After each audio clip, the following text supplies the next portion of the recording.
evening, and welcome to Mountain Bears on the Psychic Coffee Shop Network. I'm Aeson Knight, and of course, with me tonight is the techie with mostest, but also the cubby with the mostest. He's running two titles tonight. Maybe we'll put it in a cross hatch so it looks like you're wearing something. But anyhow, um, Techie Joe. Hi. What all was that? Get your two sashes. You want us to techie with the mostest and cubby with the mostest, and then that way it looks like you're wearing a bicross. And then basically, because this is you, it's going to be leather and studded. Yes. And so really it's more of a harness, not a. Yes. A bicross harness. Yeah. I see where this is going. Uh-huh. Uh-huh. Like Brenda sees where I'm taking this train. Hey, Brenda. All right, so we'll cover a news story, then we'll go to an opinion piece, and then we'll go to our normal beats. Okay, cool. Okay, news story in your box. Yes, so the Supreme Court denies request to reinstate Florida drag show law. Mm-hmm. Alrighty, so the law signed by Governor Ron DeSantis in May prohibits anyone from knowingly allowing a minor into an adult performance. The United States Supreme Court on Thursday denied a request by Florida to partially halt a judge's order blocking the state from enforcing a new law banning minors from attending drag shows. A majority of the court concurred in the decision to not grant the stay Florida asked for in October. Justice Brett Kavanaugh, in an opinion joined by Justice Amy Barrett, indicated that the court was unlikely to grant full review in the case. So, yeah, basically they're like, nope. Nope. Not interested in entertaining this. Thank you very much. It can stay. Yep. And that seems, it seems like the great big giant duh moment. But given the Supreme Court as it sits, it's kind of a monumental. Right. That we're not even going to talk about this. Right. And I think that actually means a lot more than one would initially take from it. It doesn't do a lot of good things by, creating nice settled case law. Right. That says, nope, we don't do that. Right. And, it knows that, Florida's law cannot go enact. Well, basically it keeps the Florida's law from going any further. Right. That it's garbage. We know it's garbage. Very much so. And doesn't really rise to the level in which we have a debate to be had in the Supreme Court. Correct. The thing you're trying to protect people from is not a thing you need to try to protect people from. And that what you're trying to define as adult entertainment isn't adult entertainment to anyone but you. Right. Which is kind of, again, it's the giant duh moment. Well, what's even weirder is, okay, follow along with me. Florida makes a ton of money from us. They do. They totally make a ton of money from the gay population. We pay taxes, we buy property, we invest in property, we build on property, we make property even more so comfortable. We fixed our damn neighborhoods, we improved the crime rates, we pay for Disney. Dear God, send a gay man to Disney and he will max out every damn credit card he has to hunt down some damn mouse. And do it again and again and again. Like, everyone knows a Disney gay. Let me just clarify. Everyone knows a Disney gay. Right. We know Disney gays. You do. Well, no, you were friends with them before too. Okay. But yeah, no, we all know Disney gays. And it is an annual pilgrimage. It would be more often if they could. And it is, this week or 2 week vacation extravaganza. Like, they save up all year long, right, to go do this, and they just go crazy, right, and then do it again, right. So yeah, no, there's a lot of money, right. But more to the point is what this law effectively tries to do, as are all the other drag show laws trying to do, is it's trying to conflate what can occur in a bar with adult entertainment, and what all can be covered under that, into any form of drag or gender impersonation is an adult performance, and therefore anything like a drag time story hour is subjecting a minor to an adult performance. And in a sentence I would never otherwise construct except for this argument, effectively they're treating it the same for your local favorite drag queen to show up appropriately dressed and appropriately acting, reading, Cinderella or Frozen, or pick your child appropriate story, as being identical to your favorite drag queen showing up doing a full strip tease and then like hosting a blow gang in front of minors. And it's like, these are not the same thing. Like, what the second one never happened, has never happened, will never occur, could never happen. They are more clothed than most people. I mean, like, for statistical purposes, I will say there is a 0.000000001% chance of that ever happening. And at that, it's like, oh, that is a drag queen the community is going to disavow real quickly. Oh, more than disavow, will run over with a train, put glass in her makeup. Like, that's insane. Because, we'd be sitting here going, Jesus Christ, that's insane. Like, I mean, there seems to be this broken idea that we're trying to convert your children. And it's like, okay, first of all, if you're going to go with this theory, straight people keep making gay kids. I don't know what the hell you expected to happen here. Some of them find drag and have fun with it. But more to the point, we're not out here trying to convert kids. Now, are there pedophiles in the world? Yes. Are there pedophiles in the gay community? Yes. Is there a potential a percentage of them are drag queens as well? Yes. The same as, your church leaders, your, camp counselors, anywhere in the world, there is a pedophile percentage walking the streets, doing their thing, waiting to be caught. But what we've statistically seen is that number tends to gravitate higher towards men, heterosexual identified men, married heterosexual identified men, than it has ever shown up percentage-wise in the LGBTQ rainbow. Very much so. Like, and then there's this conflation as well that, well, if you have an inappropriate sexual contact between an adult and a child of the same gender, then that person is obviously gay. And then it's like, no, pedophilia is a totally different concept than like traditional gay straight orientation. It doesn't work that way. It doesn't work that way. Like, this is about the opportunity for abuse, not about a different form of attraction, and actual gender-based attraction.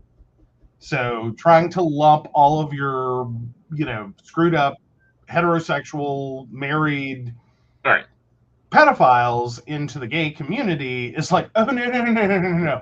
We understand why you don't want them. Right. We don't want them either because they're not us. Right. Like, you're not getting it. Like, no, sorry. You don't get to lump them with us. Right. Not our department, not our children, not our thing. Well, I think the world's children are all our children, but not in, terms of victims to be abused or future gays to be converted. Exactly. We don't want to convert anybody. We just want to left the hell alone. Hi, we just, like the straight community, pretty much want kids to go have a good time, get a wonderful learning experience that is meaningful, and go about their lives and live them happily, safe from harm. Right. Like, I thought we all agreed on that. Well, we do all agree on that. We also agree on the factor that, like, get the point that, if you have such a problem with Drag Queen Story Hour, it's really easy to fix. The library hosts Story Hour every week. So that's 5 weeks a week. 5 weeks. Go find 5 of your idiots that can read, and show your happy little asses up in costume and read books to your children. And then you don't have a problem. Then you don't have a problem. You don't have a problem. Or better yet, not to ruin opportunities for drag queens, but considering most are stepping up to fill a void because no one else did. And please keep that in mind. Right. Or you could just take that same group of friends and volunteer to go to the library. Right. And do your own story hour. Yeah. And that would have prevented this problem, let alone, I don't know a library yet that wouldn't be thrilled to have a massive community support outpouring of people to come read and act out and dress up for Story Hour. Just saying. Like, you didn't have to go up in arms about this. You could have just gotten a costume and gone to the library. Right. It wasn't going to be difficult. It was never difficult. No. Oh, Brenda points out the complainers are never the volunteers in any type of thing. Exactly. I know governing Florida is so hard. You got to count alligators and watch for hurricanes and spend time walking around in white go-go boots. Okay. He did. All right. Did you not see that picture of him in his white go-go boots touring after the hurricane? No, I missed that one. Oh, by the 7th level of hell. Was it a real struggle to find him hip waders?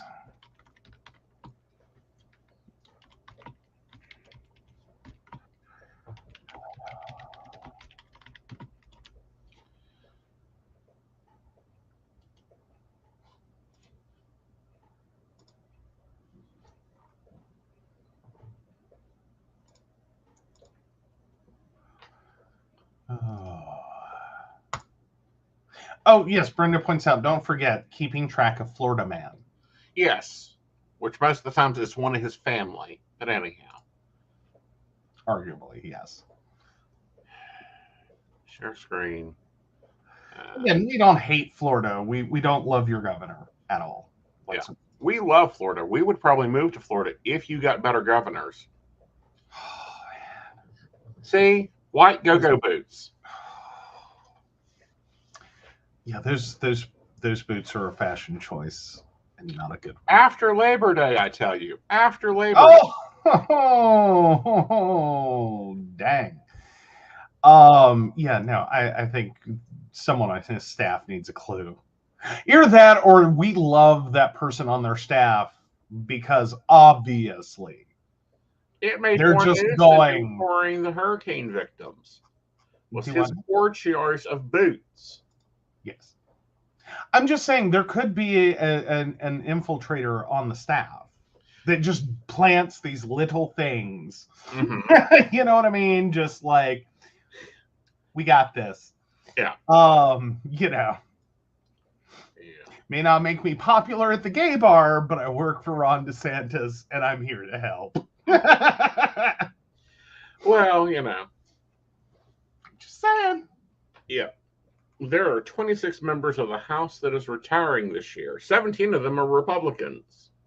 No, 9 are Republicans, 17 are Democrats, and that doesn't include members of Congress who have resigned from Congress. So we may actually see some new government. Hey. I mean, at some point we were going to have to. Some of these people are just aging out of ability or life. Right. Like, and I don't mean to be rude about that, but if you've been a 40-year politician, if you've been a 30-year politician, at some point, right, like, your time's up across the board, no matter how you slice it. Like, your life expectancy is running out. Right. Like, you gotta have to retire, or you're just gonna die in the chair. Well, we see a lot of that. Electrocution. I mean, literally, in your Senate seat, you're going to die in your chair. Well, and we see a lot of that. I'm pretty sure they have a stick to double check for that. Well, you know, I'm beginning to wonder about the senator from Kentucky, Turtle Face himself. It looks like the old Turtle's getting a little slow. There have been some stories there. Yes. Regarding about whether or not he has a severe hearing deficit, or if there's some dementia. Oh, I call it dementia. I've seen that blank look too many times. Yeah. I mean, but again, this is part of the process. Like, you're not immune from this because you're a career politician and you are 30, 40 years into recurring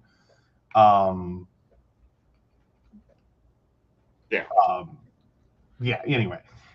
You're not immune from it. And in some instances it could be very hard to tell. Right. Until it gets so far along that you just can't reconcile anything anymore. Right. You know, like, it's okay if you're 70, 80 years, 90 years old and you just don't understand some of the new crap going on in the world. That's normal. Right. It starts becoming a little telling when you don't know what your position on a topic is, and or you keep jumping all around on it, or you just stare blankly about it. Right. But there's some other behavior issues that are going to occur there as well. And some of them can inadvertently be mistaken for, that's a politician for you, hot and heated over something that doesn't matter. And so it could be very possible that we could have many, especially with those that are over 70. Right. Well, currently we have 4 that is over 80.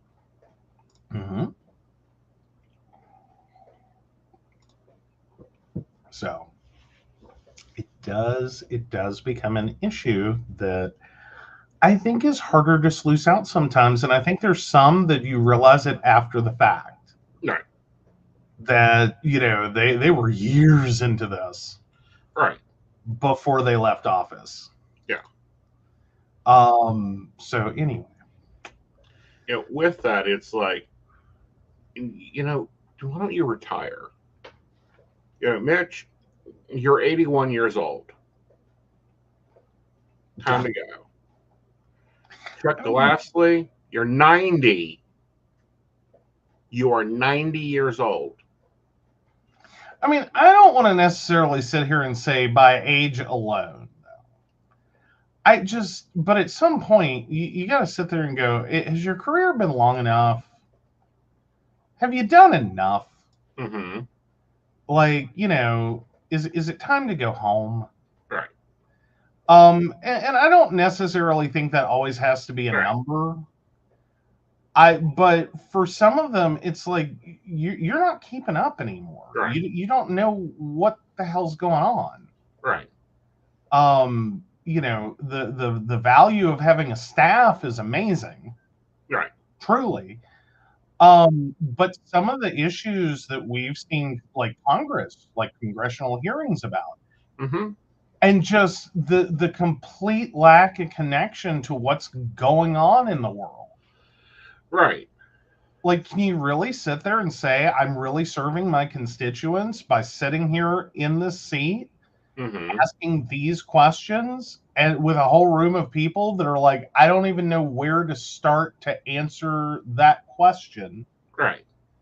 because it is so broken Right. that I there's not words Right. other than, you know, the impulsive, are you stupid? Well, I'm going, Not, don't you have grandkids to be with? you know, I mean, you'd think, right? Yeah. But no, I mean, but there have been moments, especially in congressional hearings, where it's just like the fact your staff couldn't get you more prepared, Right. like that. Because again, I don't expect, and I have senior clients. Mm-hmm. You know, I kind of have an idea of, like, knowledge wise and experience wise what they've, you know, what they know. Right. And we work within that, and they're usually the first to admit that, like, no, I'm not as good as, like, my 20-year-old grandchild. Right. Um, but there's typically, you know, the opportunity there to Right. have a conversation Right. and very carefully explain something Mm-hmm. and get them to understand. Mm-hmm. And the fact that their staffs, the politician staffs, aren't able to bridge that gap, Mm-hmm. frightens me.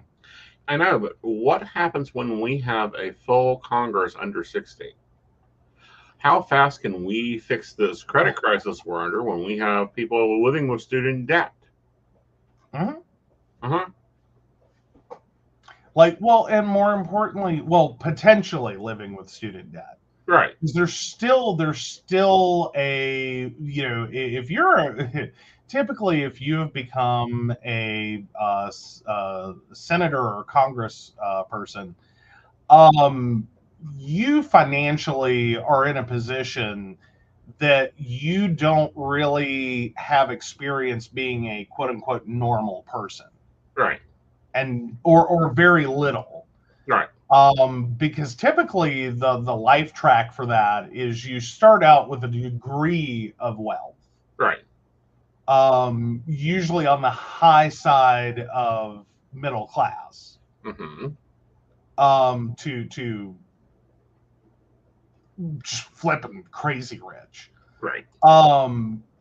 So there's not always a guarantee that just because someone is on that track and under 60, they necessarily have, you know, real world experience to know what the hell they're talking about. Right. I mean, granted, there's some flip side to that, is if you did fill a Congress with entirely real and Senate with entirely real world experience, you may Right. be missing some of the nuance of trying to deal with foreign policy, Right. because foreign policy can sometimes be a very delicate situation of literally rich people talking to rich people in a way that rich people understand. Right. You know, I don't know. Like, you know, it just gets me.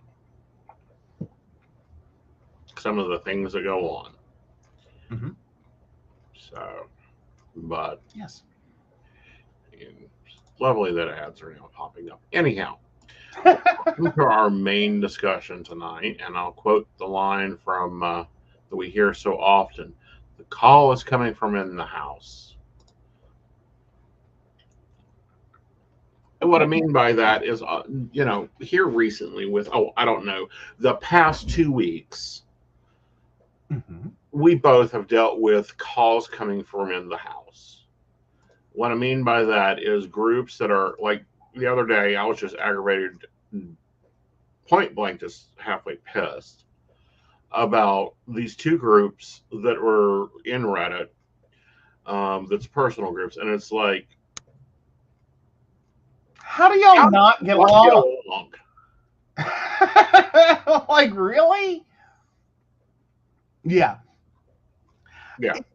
Infighting is weird, or sometimes it's not even necessarily infighting. It's the delineation of two groups that are so close that it feels like a church split.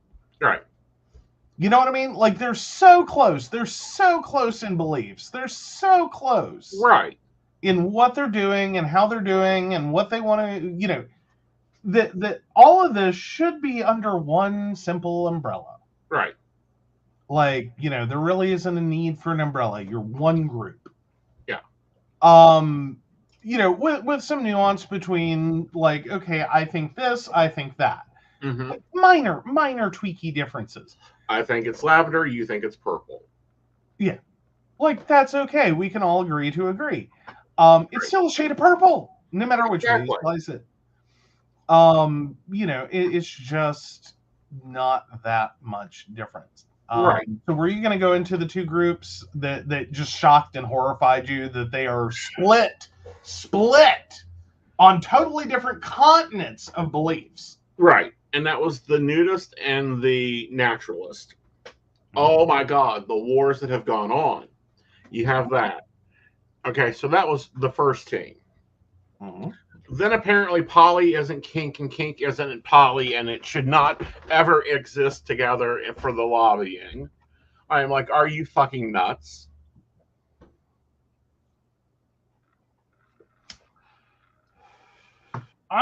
And I think that has more to do with the poly community, strangely enough, than the kink community. It does. Because it's basically, like, God love the poly community, and I do mean that. But Jesus H. Christ, how hard they try. Well, to be like, we are lily white, purist driven snow over here. We're just people loving people. Like, that's it. That's all that's going on over here. And there's no kink, there's no cheating, there's no fighting. It's all beautiful. It works out so well. Right. And there are no problems ever. Right. There are no bad actors over here. There's no opportunities for abuse. There's just nothing, there's nothing dirty going on around here. The line from right, Full Whorehouse in Texas. Right. Although they're all chewing gum, but anyhow. Yeah, Okay. But no, Poly does that with everything. I get that. But what I'm not liking about it, really getting annoyed with it here lately, is like, how far do we need to fit in? And that's normally their thing is, we got to fit in, we got to blend. So we start, alienating some of the things, that work. It's like pride and leather. The leathers are the ones that will show up and put up your canopies. The leathers are the ones that will scare the fuck out of the protesters. The leathers are and the kink communities are the ones that'll make sure the food drive goes off without a hitch. Yeah. And every year it's this debate. Does leather belong at Pride? Does kink belong at Pride? Since they're doing all the work, I think they should be allowed to be at Pride. You'd think, right? Yeah. I mean, you know what I mean? Like, you would also almost have to debate, how the hell is there an argument if they're the ones doing all the shit? And did all the shit. You know what I mean? Like, that sounds like your entire committee had a whole, like, bratty moment and decided to vote against themselves.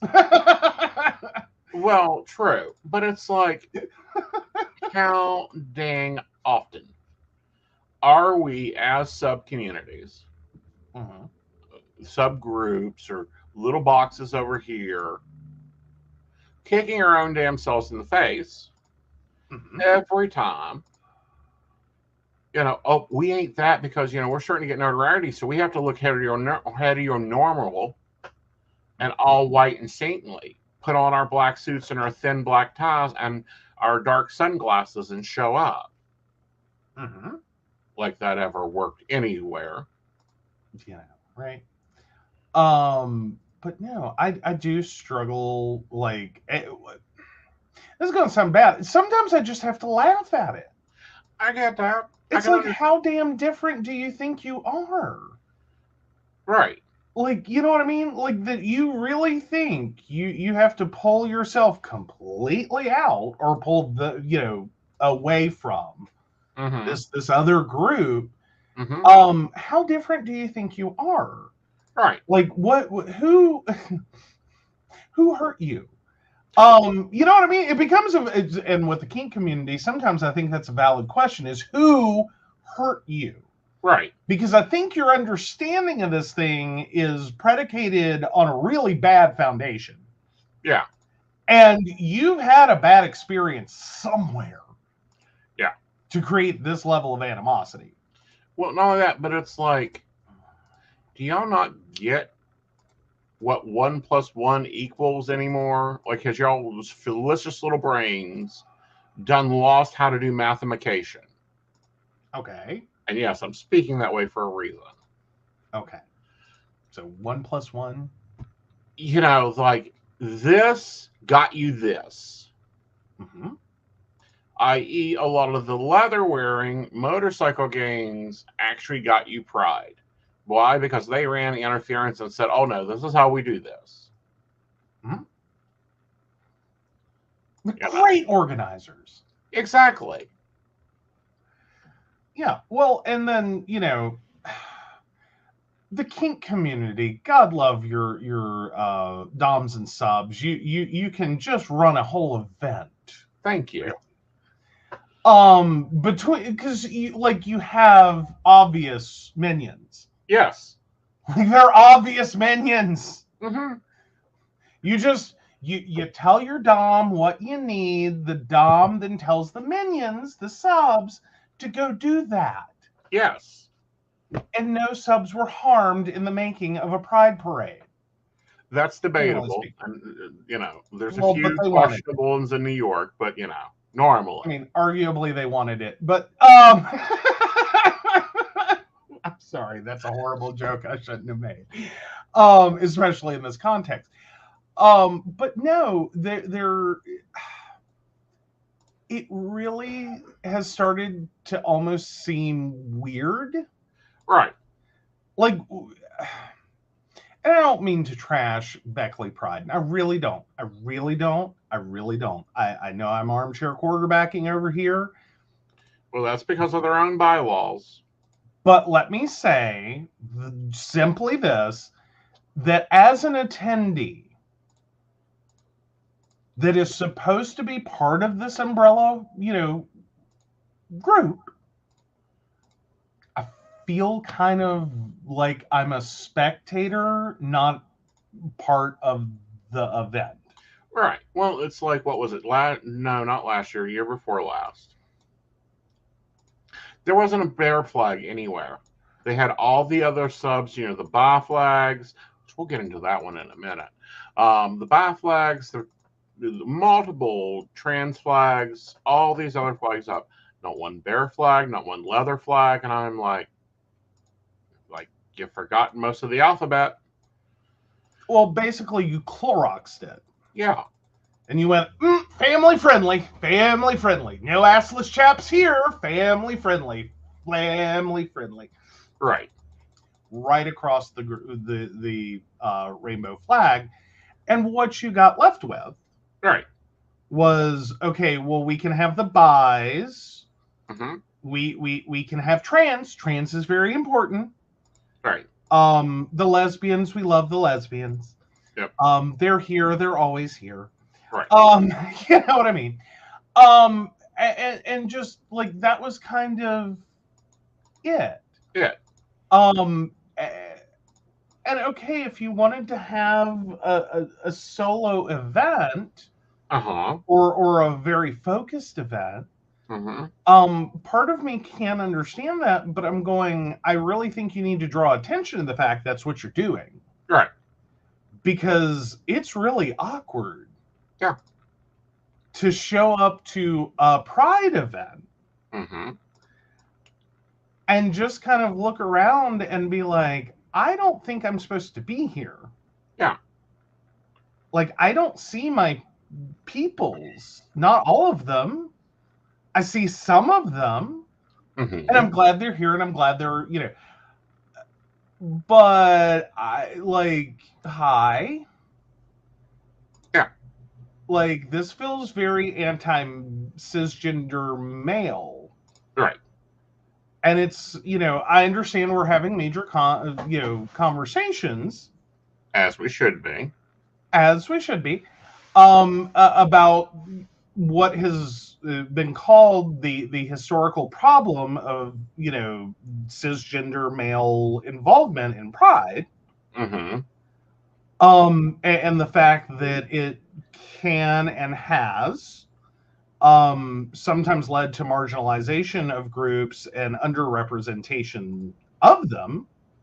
But that doesn't mean you copy the behavior. Well, it just seems very off-putting and strange to end up in a space where it's like, so what we've done is make Pride unwelcoming? Basically. It's like, I don't think I understand. Yeah. You know, but okay. Like, yeah. You know, if this was a teachable moment, then yes, I understand what it feels like to have been other minorities under the umbrella that were underrepresented and suppressed. Like, okay, if that was the takeaway learning thing, okay. I didn't think I needed that message, but okay. But as far as like, if this is what we're doing going forward, then I don't really understand what we're supposed to achieve other than factionalization. Right. Does that mean that, like, you know, if the gays, as in the G letters, all the cis male portion of Pride wants a Pride, they need to go host their own damn Pride. Right. Because if that's what's occurring, then that can occur. Well, yes, and normally they do in Charleston. But what tisses me about Beckley, and still tisses me about Beckley, is they schedule it very close to the other events. Like, one year it was the same weekend. And it's like, okay, how do you plan to, like, get everybody to do both? There's no way. Well, and I think that was more so the point, is they didn't want everyone doing both. If you were from Beckley and you didn't attend the Beckley Pride that year, then you weren't part of the team. Right. And you're a Charleston Pride people. And it felt very unwelcoming. Right. This is what I don't get. We can join Charleston Pride. Okay. We can't join Beckley Pride. Nope. It's the closer Pride. We can't join it. Nope.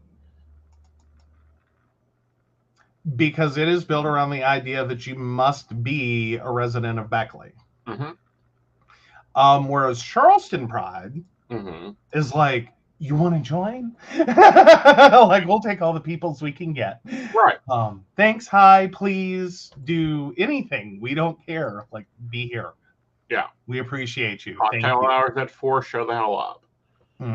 Oh, you know how to organize? You know how to organize? Oh, you know how to do this? Great. We can use you. Be here at 4. Well, and it's not even having the effect that I think Beckley Pride thought it would. Right. Because I'm sitting there or standing there, more importantly, at the event, and I'm noticing that, like, if the concept was we're going to focus squarely on Beckley. Mm-hmm. Like, screw, Mount Hope, screw Oak Hill, screw MacArthur, screw whatever. You got to be in Beckley. Then why am I looking at all these groups that are, representing Mercer County, Mm-hmm. which, being a former resident of Mercer County, West Virginia, I can tell you is nowhere near Beckley. Yeah, I can tell you it's 46 minutes. Mm-hmm. Nowhere near Beckley. A drive. It's a bit of a drive. Yeah. So ostensibly, someone from these organizations Mm-hmm. lives in Beckley and could sign up. Right. And that, again, that's great. I'm not mad about them being there. I'm just sitting here having a moment of, did that really accomplish what you wanted it to? Right. Because you seem to be okay with the idea that these groups are representing, different counties and different areas. And, because we were seeing, like a mental health provider in Princeton, a couple of different organizations in Mercer County, a Fayetteville-based organization. Like, it just were all these different, places. Right. Like, when you talk about the actual, like, so to speak, business side of this entity, it's not based in Beckley. Right. It doesn't serve people in Beckley. Right. Or if it does, it means you drove 46 minutes to get services. Right. Which is a short drive. But, well, we're in West Virginia. What got me, what got me is, like, we can't be a part of Pride. Like, on the Pride board, part of the Pride, any of that, because we're not in Beckley. Right. We do not have a physical residence in Beckley. Right. But Sensei from Akron, Ohio can set up. Yeah, that one I still don't get. Like, how does that work? Like, who's your Beckley people? Right. Like, help me understand. Right. What's your Beckley connection? Because I think what's fundamentally happening is that people from Beckley are being used to sign up for vendor spots for organizations, potentially. Like, tell me how Sensei from a Sensei distributor from Ohio has enough of a connection to Beckley without either going through a parent or sibling to get in, because they have a parent or sibling who lives here, or is otherwise, taking advantage of someone that, I have a residency in Beckley, I'll sign up for you. Right. And it doesn't matter. Right. It doesn't matter. Like, the fact that, there are ostensibly people in, Mount Hope, MacArthur, which, by the way, if you're not from West Virginia, these are, like, right beside. They would be suburbs of Beckley if Beckley was bigger. Yeah, if Beckley were bigger, this would be a suburb. They are that close. Like, they kind of blend in and out of each other. Right. Let alone, Oak Hill, we're like 20-some minutes up the road. There's all these other little communities that I would assume one of them has someone who is under the rainbow flag that sells Scentsy. So why does this Ohio distributor have a booth? Right. Like, I mean, if there's a falling out there, or there's a lack of desire to be included, that's one thing. I don't necessarily think that's the case. Right. I think that's, you don't live in Beckley, you can't do it. But, so-and-so's mom, I'm making an argument that this may not be the case, but so-and-so's mom lives in Beckley, so we let her sign up for her daughter. Right. Oh. That don't make no kind of sense, but okay. Right. Well, it's like, the debate that was going on earlier in the forum that I shared with you. And I'm like, I'm kind of conflicted with this one. Mm-hmm. And it's a logic, like we see it as a logical thing, but dear gods, the fire that had went off. Yeah. All right, there is a big camp out with a 5-mile hike from one of the organizations. Mm-hmm. And they made it very clear, no children. We're not doing children. It's a 5-mile hike. 5 days it's basically roughing it. Yeah. We are roughing it in the woods. We are a 5-mile hike to anything. Mm-hmm. Leave your children at home. Right. This is not a child welcoming event. Right. Whether it's child appropriate is another story. It's just we don't want children. We've specifically created this as a no kids event. Well, it's because of the hike that they're not going to be able to do it. I don't care how youthful they are. Mm-hmm. They're not going to want to participate. It's supposed to be a spiritual retreat. This isn't a place for children. Oh, exactly. The thread. Yeah. Well, and I don't even think it's just the hike that kept the kids out. Right. Like, it's all of it. This is not a kid event. Right. Like, we appreciate if your child has interest in this, and if you want to create an event that is child appropriate, that's great. Go for it. This isn't it. Yeah. Like, leave the little children at home where they belong. Come and, reconnect with your, divine masculine energy. Was what was with other adults. Yeah, with other adults. I've been to some events, and it's like, I wish they had left the children at home. Mm-hmm.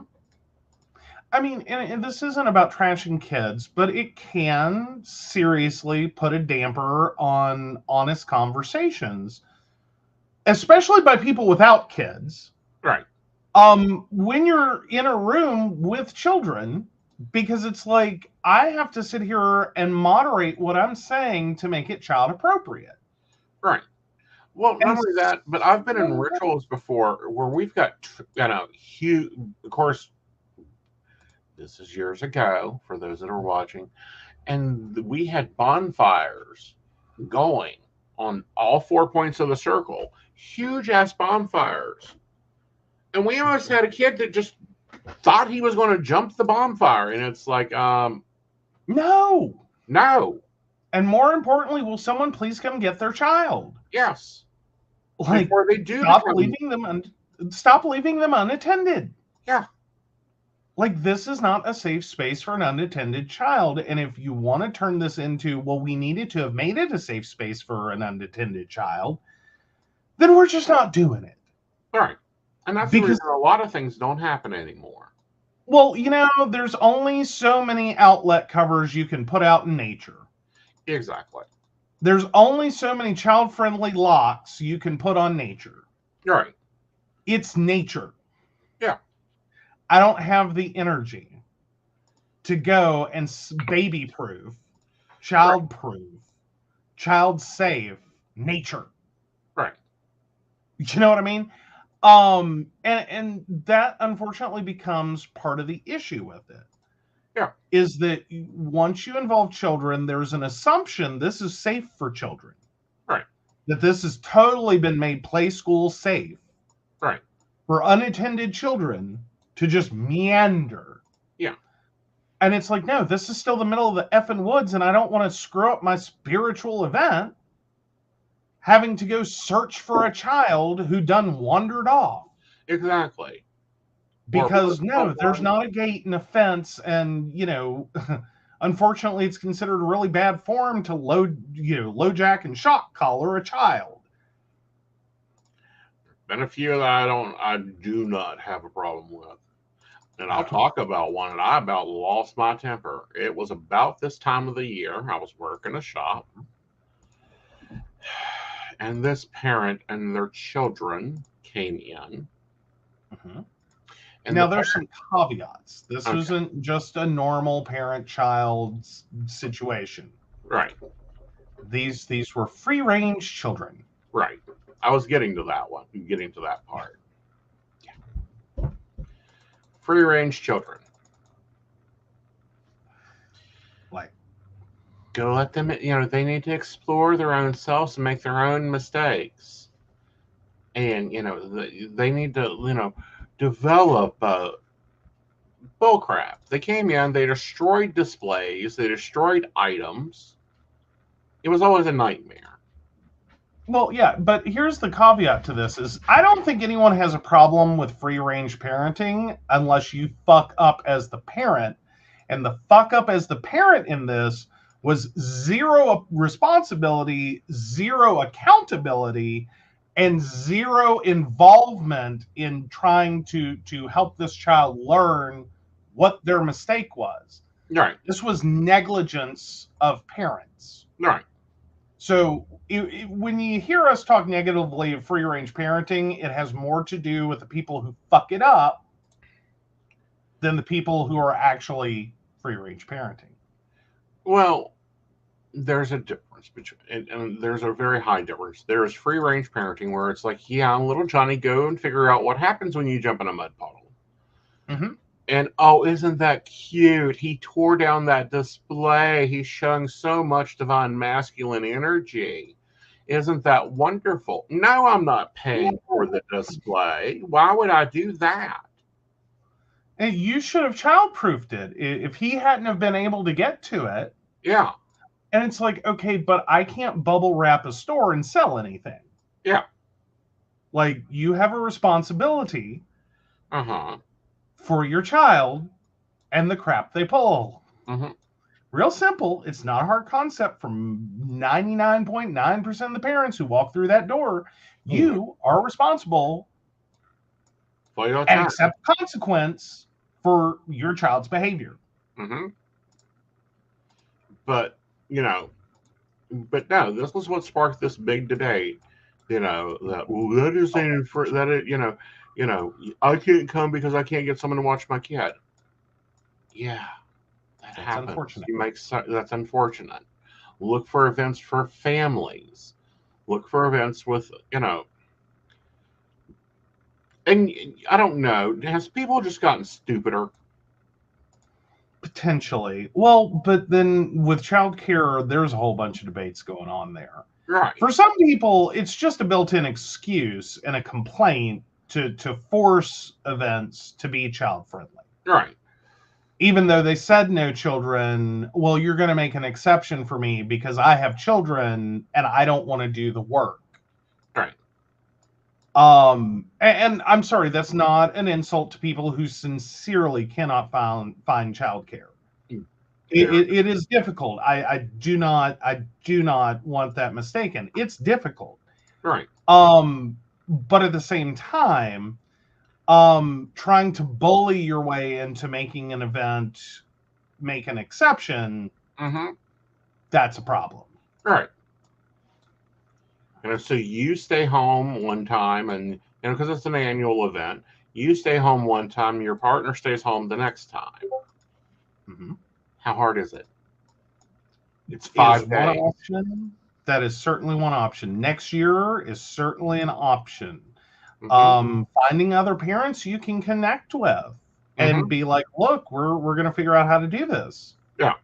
We're gonna find an aunt, and it's gonna be a long burn strategy, but we'll be there next year if you really want to go. Right. I do think, unfortunately, and granted, again, I don't want to dismiss the demands of parenting when done correctly.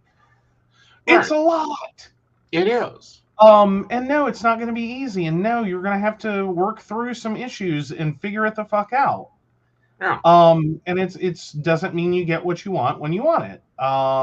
We thought you knew that going into parenting, but if you didn't, hi, surprise, here you go. It's a child. You can't just fuck off and go do whatever you want to. Right. And nor can you bully venues and events into like admitting your special angel, because you say they can handle it. Right. And it's like, no, you're missing the point. But that was one of the heatiest debates I had seen in that forum. Well, should children be allowed at this event? Well, they're not, so why are you debating it? Right. They can't. And then, apparently they decided they would just go through the form and automate it. They have automated forms like most people do. And they canceled my ticket and my child's ticket. Your child wasn't of age. Yeah. So what were they doing? Lying about the age of the child? Like they were going to show up and just be like, "Hi, I'm sorry, the 41-year-old is a 14-year-old. My mistake." Oh, this is an adult, men's adult only event. Oh my goodness. I'm so sorry. I didn't know. Yeah, what do you mean that? Yeah, I didn't see anywhere on the website. Sword and Stone Men's Retreat. Yeah. That one's not an event. It's kind of it's right there. Yeah. Yeah, no. And I've been through this as a child. My grandmother's church had a group called, ironically enough, Ageless Roadrunners. And they did all these really great trips. They did shopping trips and theater trips and all these different events. And there was one that I really interested me. Now I can't even remember what it was. It's been 30 years ago. I was like 12, 13, something like that. Right. And like we never even thought about it. Like she knew that everyone who went on these trips was mostly seniors because they were mostly the people available to go on these trips. Right. But we had never even thought about your name's Ageless Roadrunners. We didn't think there would be an age minimum. Right. It just didn't occur as a thought. And it's not like, some people brought their like teenager as an adult, 18-year-old teenager. So we asked and we got told absolutely not. Right. That I was a child. And I remember being kind of mad about that and have it. Part of me kind of understood it of, okay, this is an adult excursion. Like they don't want kids. They're not interested in kids being there. This is for the adults. Right. While also having that moment of like, but why did you call yourself Ageless Roadrunners if you have age discrimination built into your functioning? Right. It seems a little slap in the facey. Right. You know what I mean? Like, and it hadn't really come up because most of these were like, it's an obvious little old lady tour. Right. You know what I mean? Like you're going clothes shopping, you're going to the Biltmore, you're going and, but this one, I forget it was a show. And it sounded really interesting. And it's like, nope. No exceptions, not going to even discuss it, just nope. Right. You're under 18, can't go. Right. So it's not like I haven't been there. It's not like I haven't had some hard feelings about it. See, but some of this stuff that I'm saying, bring your child to Folsom. What? No, like we talked about that one. What, last week before? Last week. Yeah. That's that one's kind of clear. Like, I don't know how you go to Folsom and think, bring the kids. This is a good child opportunity. To get them measured for their leashes, maybe, but no. Take them over to Mr. S. Lever and get them their leashes. Or not. Just don't. Or not. Maybe no. But no. I don't know. I do think that we have to be understanding that adults need space. Men need space. Women need space. I think we need to stop being understanding and start putting down some boundaries. Well, no, I'm talking about like the of the people. Mm-hmm. I'm talking about the people that just don't seem to get it. Mm-hmm. That no, I think there's inherently not a problem Right. in and of itself Mm-hmm. with gendered based spaces. Right. You must be this gender to attend. Or spaces that are like, no, hi, we're adults only. Right. There's nothing inappropriate or sexual occurring. Right. But this is for adults. This is not a child experience. We don't want to deal with children. We don't want to work with children. This is really going to somehow not be the experience that we're trying to give. Right. Or the audience for the experience. Right. That, you must be this tall to ride. Sorry. It doesn't work. Mm-hmm. It's not a conversation. We don't even know how to start this conversation with children. We don't feel comfortable. Right. That they have the prerequisite life experience Mm-hmm. to be able to take in what we're saying. Right. Now, if you can go take this course and figure that out and develop a child-friendly version, Mm-hmm. I'm sure someone will be happy to host it. Right.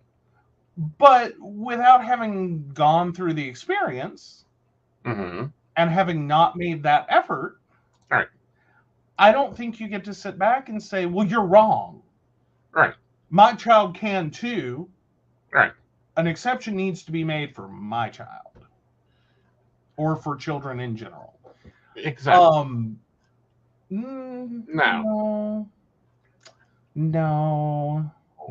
You wouldn't take your child to a bar, so why are you trying to take them to any other adult space?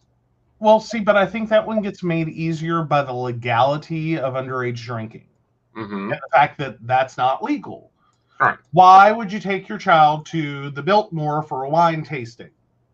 Right. Why? Why would you take a 9-year-old to that? Mm-hmm. Why?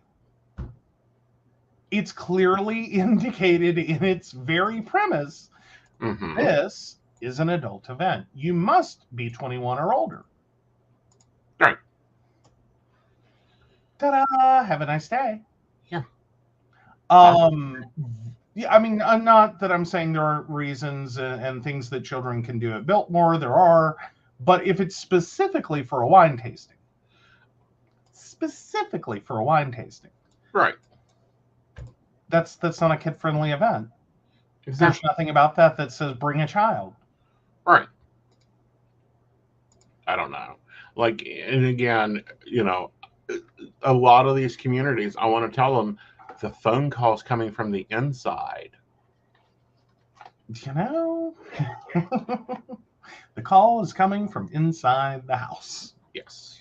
And it doesn't make any sense. Like, can you not follow this? Like, and this kind of goes back to like some of my college student org experience. Mm-hmm. It's not that anyone's opposed to you doing a thing. Right. Or wanting a thing. Mm-hmm. But could you please, instead of just saying we need this, make the effort to do that? Yeah. Because that was kind of my rule running a student org. Mm-hmm. Give me a plan. Don't make a request. Don't tell me what we ought to do. Mm-hmm. Give me a plan. It doesn't have to be complete. Right. You can be missing some pieces. I can help with that.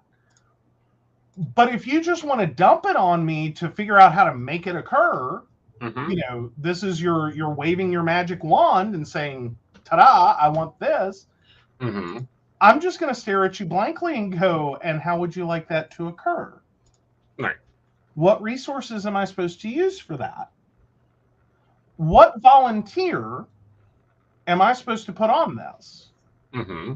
What, how does this come together? Because I can't do this. But if you come to me and tell me exactly what you need, Mm-hmm. and you have a plan and a date range in mind and a space that you'd prefer, and you have a rough idea of your budget and what materials you need, I can fill in the gaps. Right. All right. So switching over, you found me some polyamory, so you delve into this one because this one's going to be fun. All righty. So how can I be a better hinge partner to both of my partners that have abandonment issues? I'm people pleasing myself into a breakdown, I swear. I try to be available, accommodating, overly affectionate, and still take time for. Oh, give him a minute. Sorry about that. There we go. Here I am. Where did I drop off, or just start over? Just start over. Save us the time. All right. All right. So, how can I be a better hinge partner to both of my partners that have abandonment issues? I'm people pleasing myself into a breakdown, I swear. I try to be available, accommodating, overly affectionate, and still take time for me, which has chronically been an issue for years. My partners still get upset that they feel under prioritized or not chosen, especially this time of year when my work ramps up and I have to focus on it with the importance of essentially having an additional partner. I'm left exhausted and bitter that I can't have a fucking second alone, it seems, without feeling like I've let someone down. My defensiveness keeps a resolution from happening because I'm already doing the best I can. What do? I feel like I can't win. I'm interested to hear. Like, you take it. Well, first of all, I think you need to introduce codependent number 1 to codependent number 2. Okay, and then you're going to introduce something called a Google Calendar to them. So they know all the time where you are and what you're doing. And they can plan around it. And they can debate whether you're having Chinese for dinner or Japanese for dinner. Then I want to go and turn to abandonment issue 1 and 2. Shame on you two. This man should not have to be worrying about his laundry, should not have to be worrying about sweeping his floor. Did he pack a lunch? Do you care? The point of polyamory is to work together to multiply the effort. And just because he's a hinge doesn't mean that he has to dance through all the other segments of getting everything together for you. You two can play along. You two can do very well. Hinges normally can make combined relationships. The form of polyamory that would work best for this is tabletop or kitchen table polyamory, where everyone knows where the moving parts are and exactly how they can assist in creating them.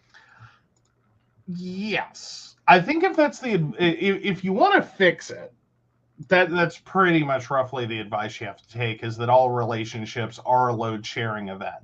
Right. And, though I do have to say, people pleaser plus fear of abandonment, and times 2 at that. Oh, that is that can be a cesspool. Well, it can be if you allow it to be. But if you go, nope, this is how this works. This is my high time. You guys are going to have to work together and figure it out. Mm-hmm. Here's my Google Calendar. You see the available spots.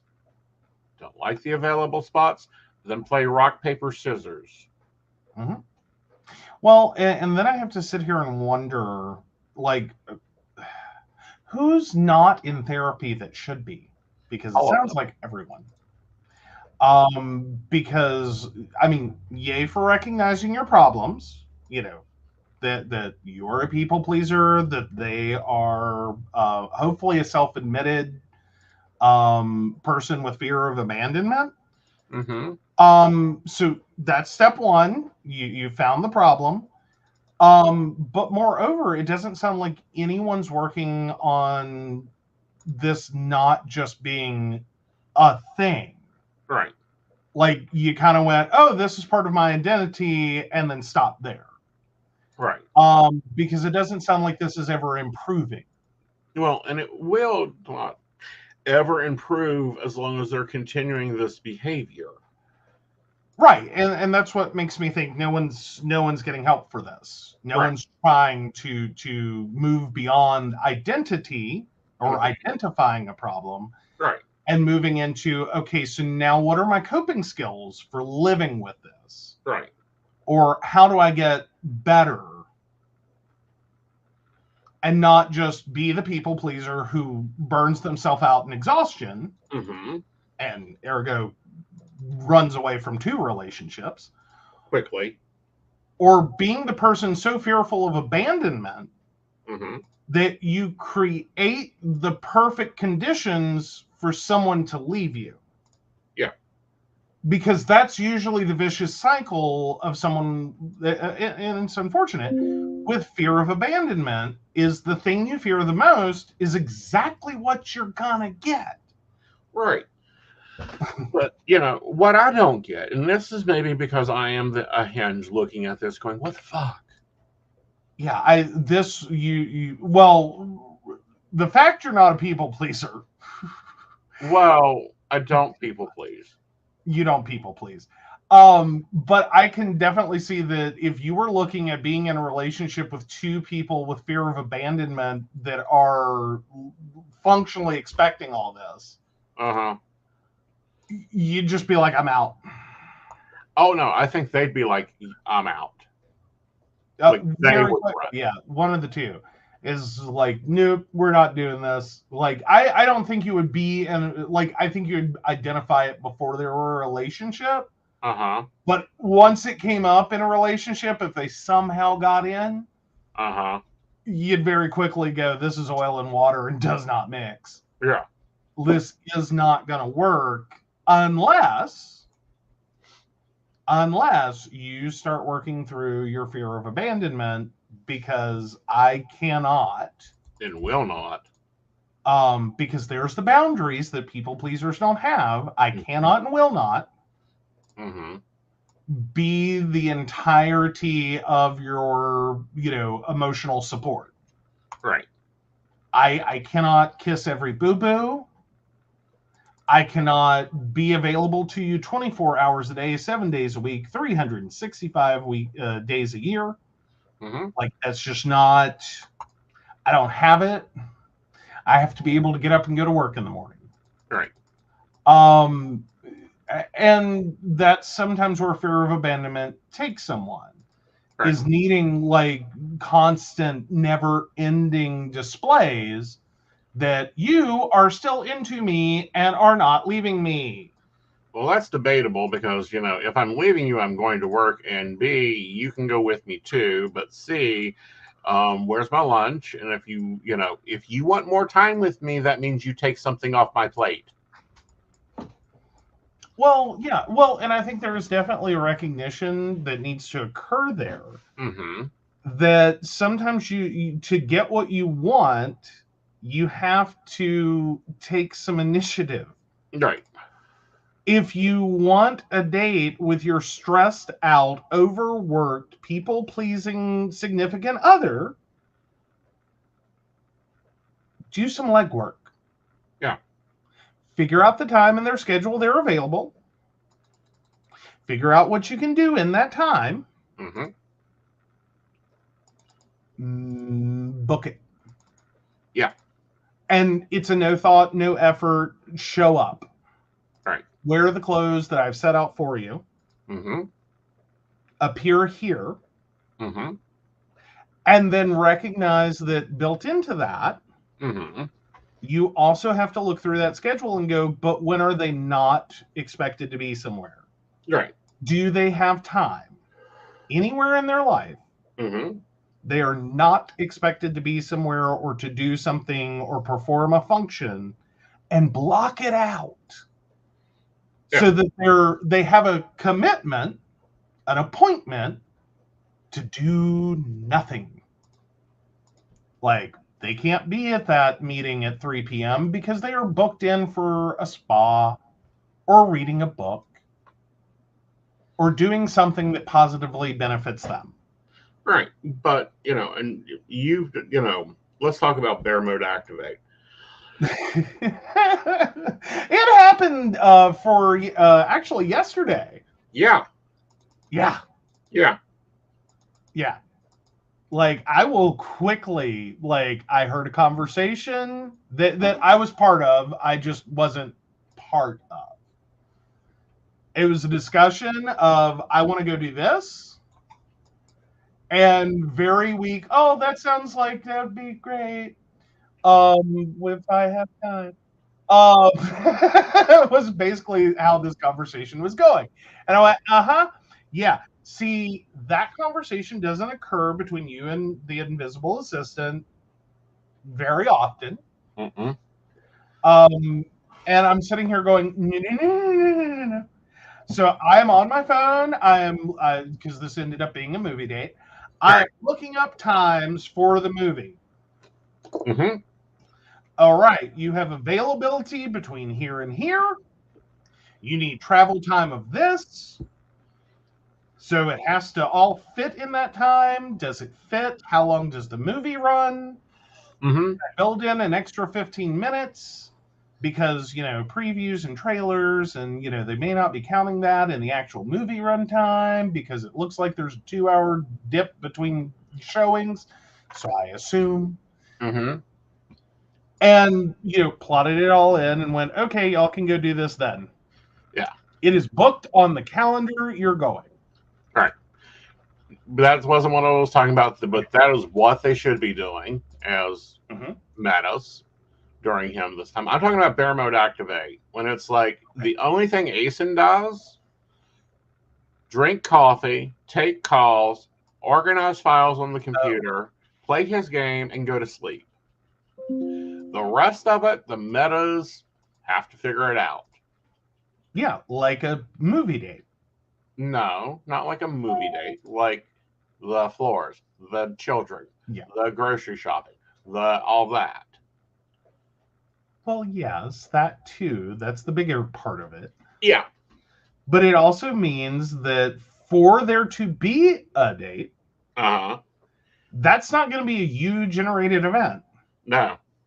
It has to not conflict with anything you're doing, occur during a pre-scheduled downtime, right, while making sure that it does not, mean that every single one of your pre-scheduled downtimes is completely filled up.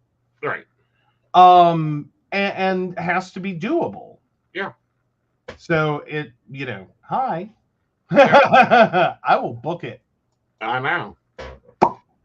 It fits here. Y'all Faster are going. than you will book a cheap hotel. Faster than you book a cheap hotel. If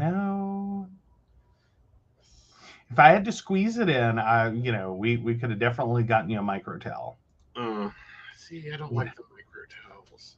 Whatever, you'll get over it.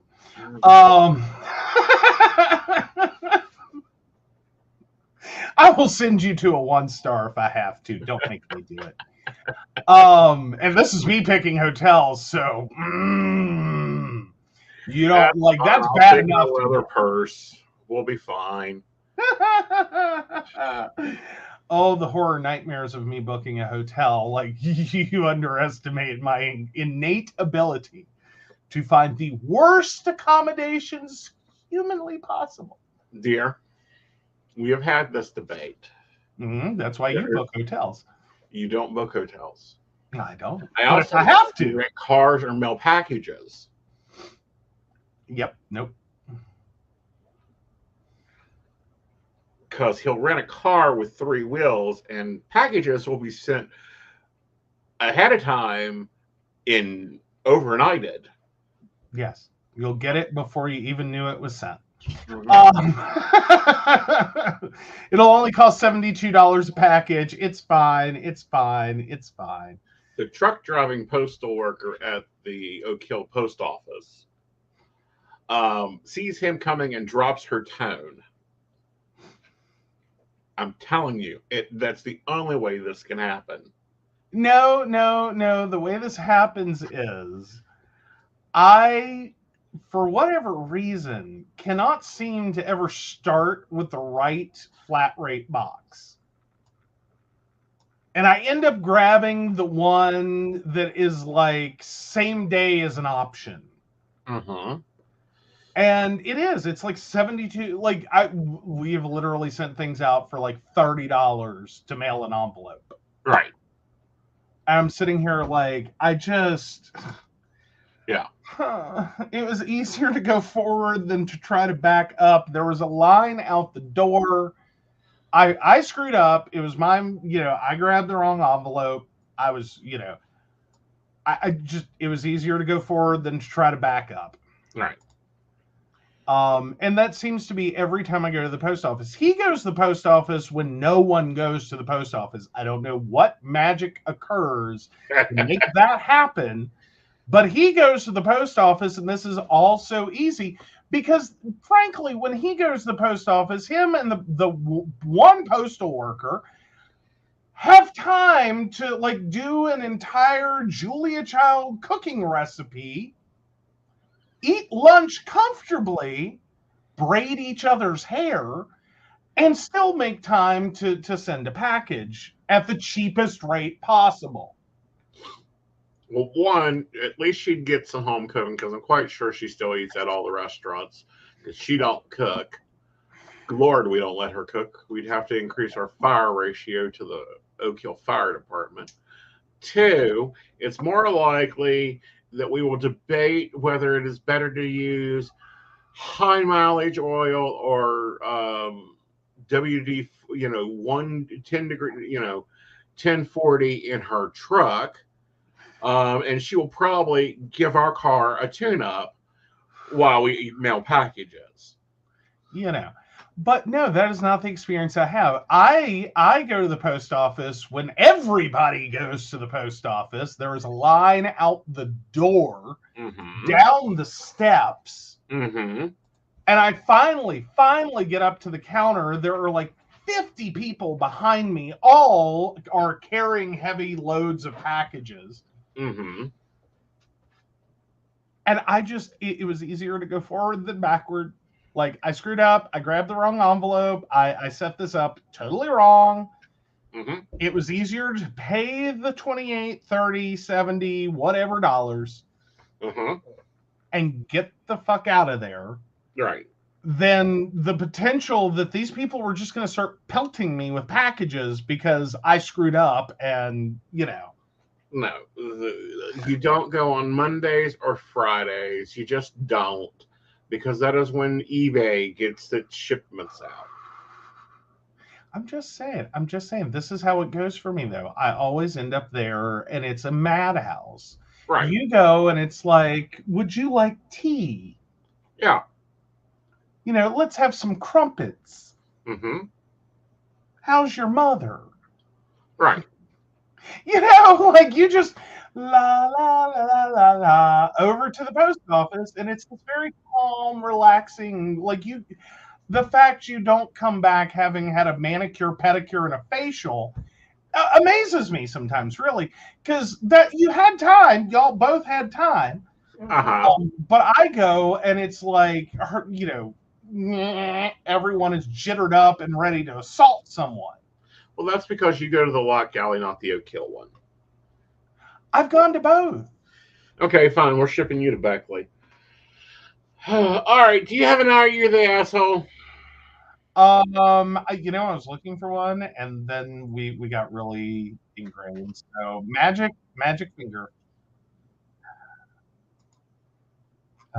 Flip us off one.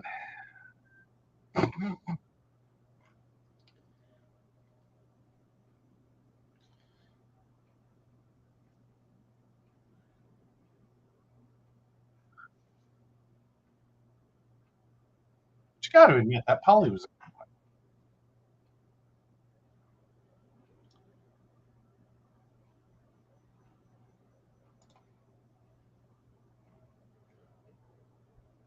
All right. Let me see if I can find one. Okay. How slow can we go? Oh.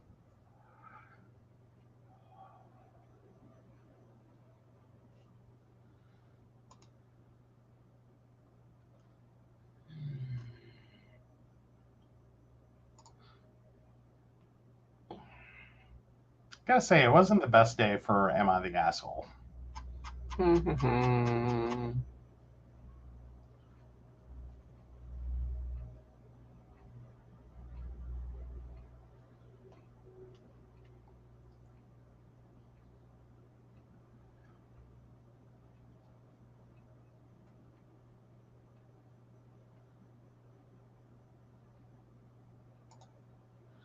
Oh, this is interesting. Okay, send it over.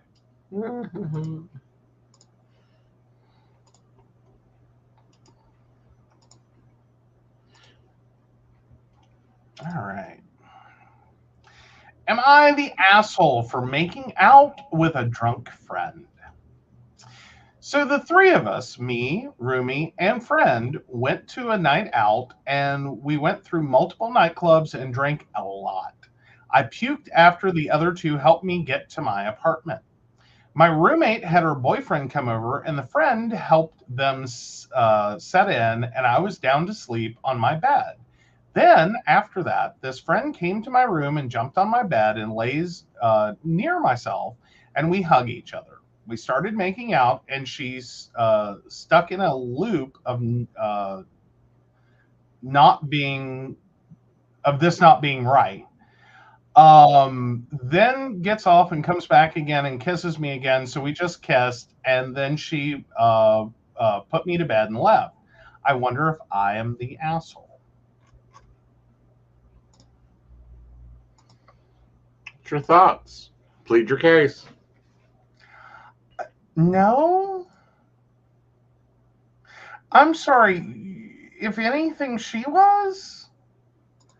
Like, you're an impaired person who has been put to bed, meaning that you've hit your limit. Like, you are intoxicated to the point of it's bedtime now. Yes. Night night, sleepy sleepy. We put a blanket over you, we close a door, we go, he's passed out drunk, and walk away to let you sleep it off. The fact that someone has entered your space, jumped on your bed, and done anything, not the asshole. That is all on them. See, I'm of two minds here. Okay. I think they're all assholes. Okay. Everyone's shitty here. Everyone's shitty here. You're shitty for getting yourself that drunk. She's shitty for jumping on your bed. You both are shitty for not talking about this in the morning. Like, stuff happens when you're drunk. Guaranteed fact there.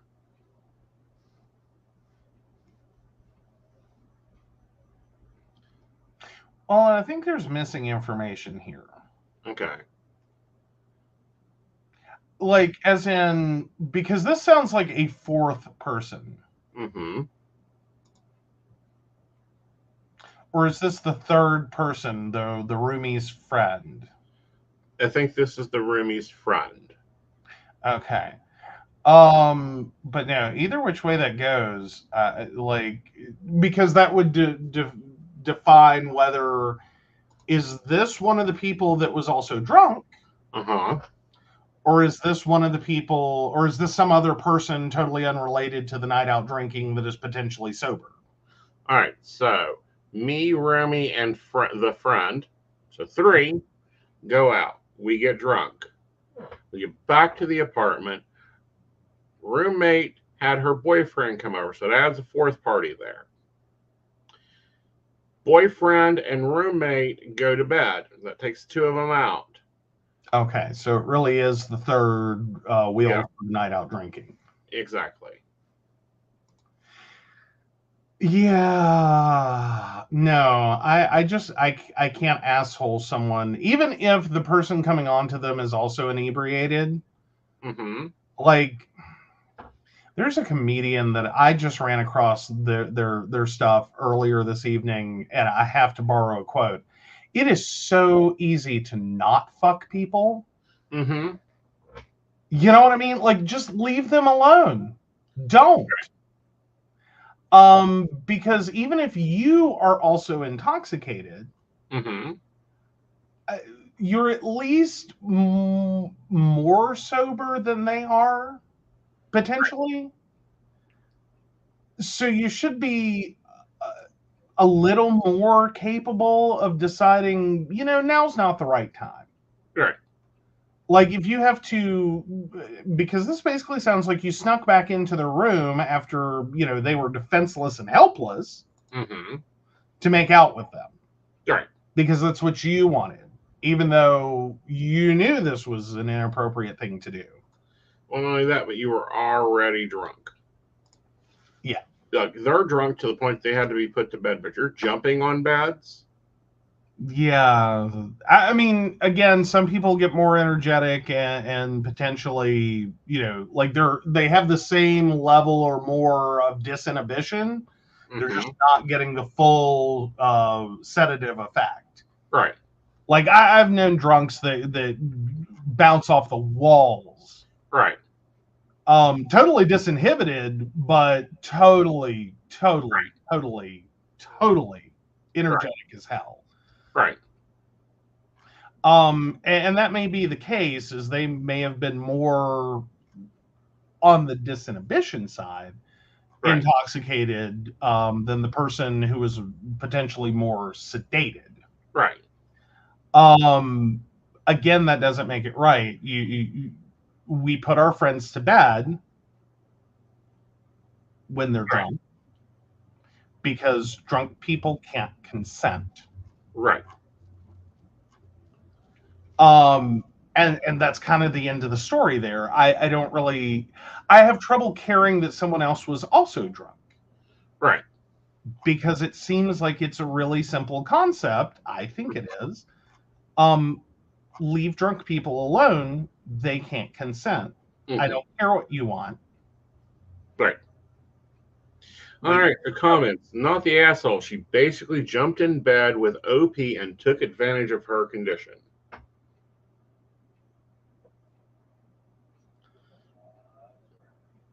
I would agree. And Joe's frozen again. Oh. He'll be back in a second. All right, guys, we're going to go ahead and close the poll. Yes. Because we've hit that time. We are. All right. So they've all ruled, including us, not the asshole. All right. All right. All right, guys, remember, do not try to mess with your friends when they're drunk. It's not good for them. Nope. All righty. Oh, goodness. I cleaned up so much, and there's still so much to clean. Oh, no. What have you done? There we go. So, of course, we want to thank Beverly Walker, Mika G, Kathy, Mary Winfield, Brenda, Shannon C, Shannon D, Lady Gwendolyn, Charles Shaw, Tracy Van, Caitlin Bell, and Devin. If you'd like to learn more about us, the show, and how you too can become a Patreon sponsor and receive all the wonderful benefits our baristas receive, please visit us at pcspnetwork.com. Yes, we will see you on Sunday.